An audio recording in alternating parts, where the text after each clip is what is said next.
Hello again. Again. It's fairly easy with Zoom. All right. So, hmm, So, yeah, I don't know if you have any knowledge of your grandfather.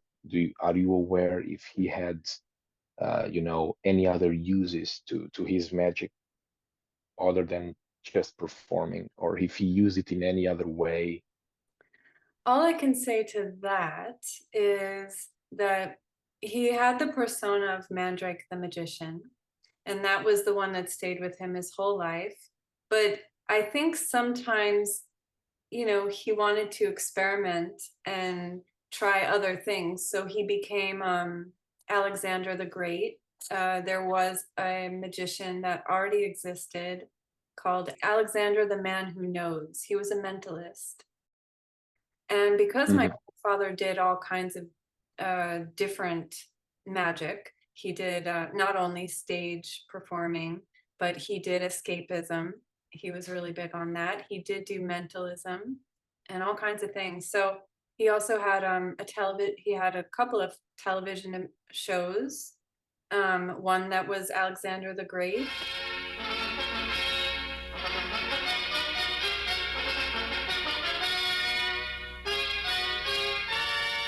And the other one was Mandrake the Magician. Mandrake the Magician. And he also made appearances in different TV series. This is my door to the underworld. For real? Why don't you step inside and look for yourself? He was interested in developing his own comic, so he did. He made another persona. What was the name of that one? Oh gosh, believe I can't remember. What was his name? It was very funny. It was very cute.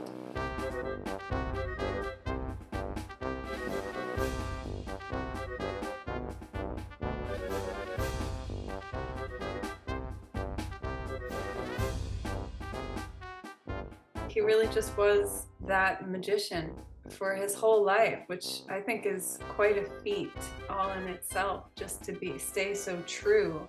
And he didn't have other jobs. Mhm. Really, he sustained this lifestyle of traveling, going from one place to the next, and living off of his performance art. It's quite amazing. It's quite amazing, I think. What a free Yes, and exciting kind of lifestyle to live. Yeah. it was a long career. I Yeah. I know from what I've read, Yeah. a very long career. It was his entire life. And when I really, really think on that, how extraordinary that is because the lifestyle is so unique. It's a unique Mm. life to live. Just being a magician in the first place, but then just the fact of traveling all the time. And then, of course, he had 4 children with my grandmother, and those children were each born on the road while they were traveling. Each one is from a different state. I mean, I just think that's the neatest thing. And they all lived in Hawaii for a while, and they've lived in Alaska, and they're just everywhere. It is extremely difficult. You really have to be super to to manage that. It's probably maybe a lot of people they don't have the idea of how how good a performer has to be able to do that because the, there aren't that many that can for their whole lives and especially there were great magicians that they at some point they had to reinvent themselves, which really your grandfather didn't even need to do. So his, as far as I know, his image, like you said, it remained always Mandrake the magician. So it always were that's something of extraordinary in itself.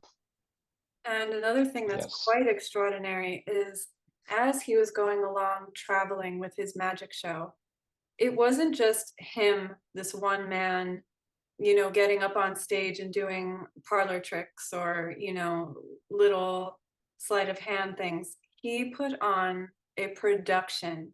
he put on a giant show that had dancers, had many, many people in it.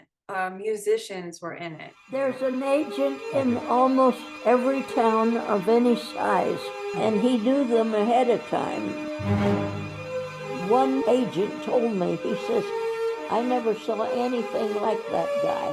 He stayed in control of everything. It took a lot to build the show from the ground up, using trapdoors, mirrors, acrobatics, and sleight of hand.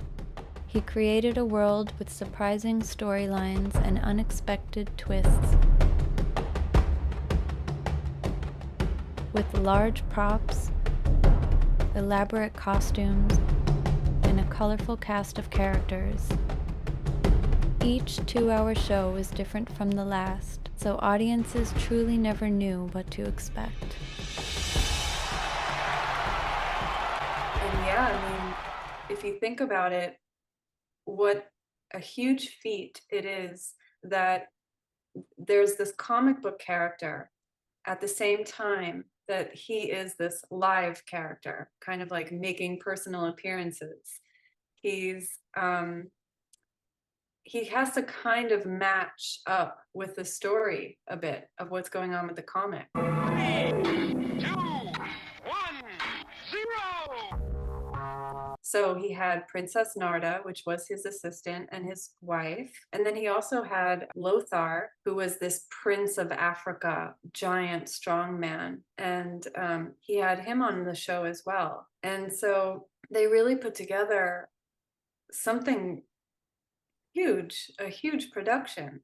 Now, if you think about that, the fact that he's traveling from one place to the next and he had multiple buses, I mean, yeah. And so I think Extraordinary. that's quite a magic stunt right there. It's funny that you mentioned Princess Narda. I mean, because actually, my next question would relate a little bit about her contribution. I mean, Mandrake had several assistants, right? Am I correct? Through his career, but Princess Narda seems to have had a big or a major contribution. Would you say that it is true? And if so, was it mostly because she had past experience? She was, gifted, to be in showbiz. Um, how did that work out that she managed to keep it, or to help Mandrake develop his own acts?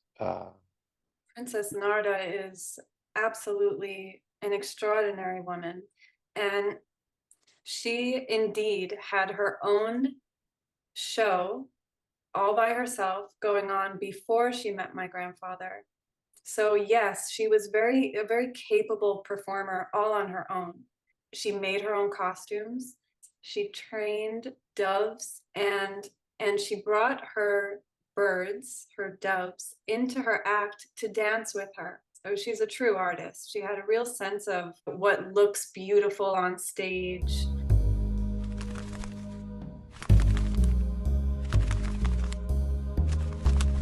A part of my act was in black light, and my birds flew in the black light.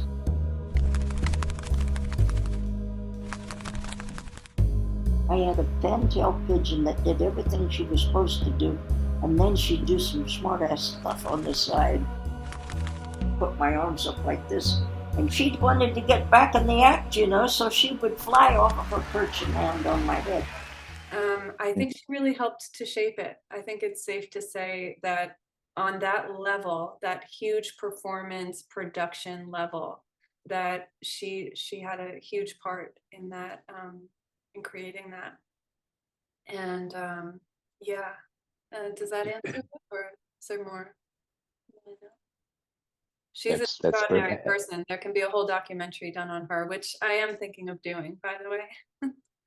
And especially about a performer like Mandrake. We are talking about high caliber performers from, with the a heavy name on the history of magic. It's for, you know, because of course to you it's your grandfather, to me as a enthusiast or collector, or you know, call it whatever you will, but it's really cool. You know, we look like little children when things appear, like either photographs or posters or props. It's like our eyes, you know, shine. Oh, yeah. Doing this with you is very, very inspiring, very exciting. I'm so happy. I'm so happy you're a night Thank you. owl like me.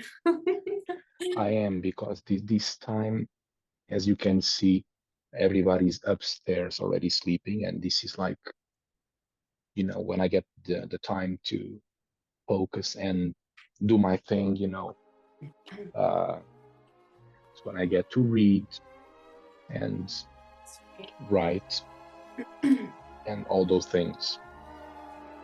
So I'm still gonna stick around for a while. Maybe read some magic, or maybe watch some magic